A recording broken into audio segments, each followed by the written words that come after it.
Now we're going to take that large circle and we're going to run a line right across the center of it. And that's going to divide the conscious mind from the subconscious mind. Now, what we want to realize is that the conscious mind is the mind that thinks, it's the mind that gathers information. But I can assure you of one thing, it's not the part of your mind that is controlling your behavior.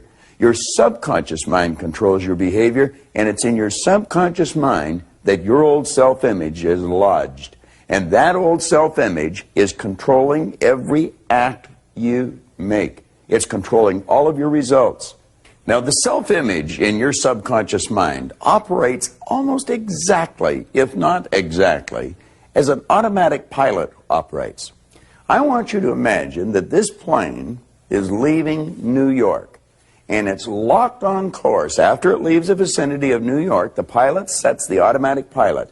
That plane is locked on course for Hawaii. Should that plane get hit with some unexpected turbulence and maybe get knocked off course, the automatic pilot picks up the deviation from the set goal, which is Hawaii. It feeds it through a coordinating mechanism. The thrust of the engines are altered, the flaps are altered, and that plane is brought right back on course again. It will ultimately get to Hawaii. Now, the self-image in a person's subconscious mind operates exactly the same way. Let's suppose a salesperson's self-image has them locked on for writing $1 million a year in production. That person may have a big week. They get flying off course. They might write $300,000 worth of business in a week. Their self-image will pick up the deviation from the set objective, which is $1 million a year. They're way off course.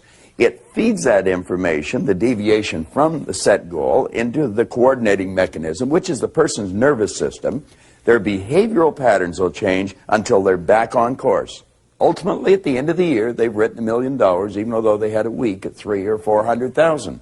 It's the same with a student in school. Let's suppose a student's self-image dictates that they're getting a D average in school. Now, the parents, the teachers may turn the heat up, really pour the coals on, and the child will go in and have a test, and he may come out with a B+ on that test. But that is not consistent with the child's self-image. The self-image picks up the B+, deviation from the set objective.